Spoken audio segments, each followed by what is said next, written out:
Muraho neza, mumeze mute? Turaho twebwe tumeze neza turashima Imana. Ndabashuhuje aho muri hose aho mutandukanye, abari ku mugabane wa Afurika, abari ku mugabane wa Amerika, ku mugabane wa Aziya, aho uri hose wumve ko nguramukije. Nitwa Mutimukeye Betty, ndi umukobwa w'umusinzira, ndi umwishwa w'abasita, nkaba umugore w'abatwari.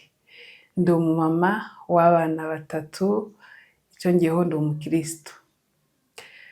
Ndabakiriye kuri iyi channel yanjye ya Mama Ariel TV, channel igiye kuzajya ibagezaho ibintu byiza byinshi bitandukanye byubaka imitima, ibintu byinshi byiza byo kuganiriraho, aho tuzajya tubagezaho ubuhamya butandukanye, ubuhamya busubiza nk'abantu intege.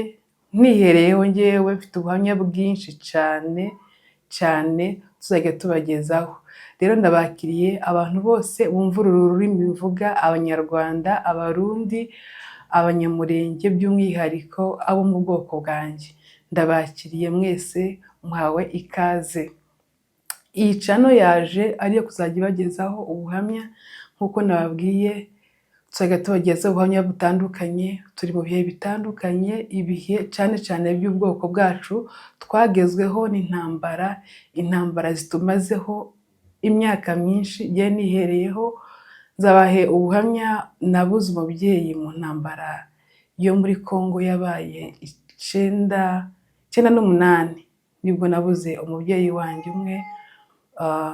Yari aho yitabye Imana muri iyo ntambara, ariko Imana ikora ibitangaza, tubaho, turi ababyeyi, natwe ubu ngubu dufite abatwita ba mama mu gihe byari bikomeye cyane.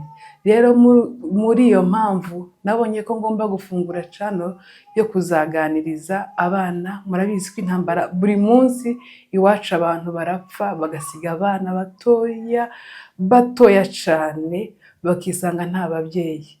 Rero iyi channel izagerageza kuganiriza abantu, kubaho ubuhamya, kubaremamo icyizere ko hari ubundi buzima, ko abantu bongera bakabaho, abantu bakongera bakagira ubuzima. Mu gihe ubona hahandi inzira zirangiye, ubona ko nta hantu na hamwe uzagera, ariko Imana hari ukuntu Imana ijya ibigeza. Imana yavuga ngo ni se w'imfubyi ikamuga abapfakazi.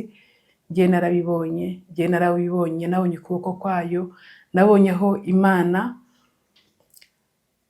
ikura ikuzimu igashira ibuntu, kwa kundi ijambo ry'Imana ribitubwira. Nabonye aho Imana iba umubyeyi w'umuntu ikabikora. Rero ndakomeza abantu bo mu bwoko bwacu murimo guhura n'ibi bihe, pole cyane. Kandi ikindi nongera gukangurira abantu ni kumenya abana basigaye b'imfubyi, kumenya abapfakazi basigaye, uburyo twobitaho, uburyo twobasha kubabungabunga mu bihe barimo guhura nabo, uburyo twabakansaringa. Ubu harimo gupfakara abana batoya cyane, ugasanga umwana w'imyaka 20 apfakaye afite abana batoya. Wibaza umwana w'imyaka 20, hari n'abari hasi y'iyo myaka barimo kubura abagabo. Ugasanga umuntu utarageza imyaka y'ubukure abaye umupfakazi, ni umwana wari ukeneye kurerwa nawe asigaranye abandi bana. Rero iyi channel tuzagenda tuganiraho, izagenda isubizaho abantu ibyiringiro. Ushobora kuba utarahuye n'ikibazo cy'ubupfubyi, ushobora kuba utarahuye n'ikibazo c'iki, hari abafite ibibazo by'uburwayi butandukanye, ukabona ubuzima nta hantu buzakugeza. Aha hantu tuzagenda tuzana abatumirwa benshi bagenda batubwira imirimo y'Imana, ibyo yakoze, abakize indwara, abakize ibibazo bitandukanye, ababonye Imana ibahindurira amateka.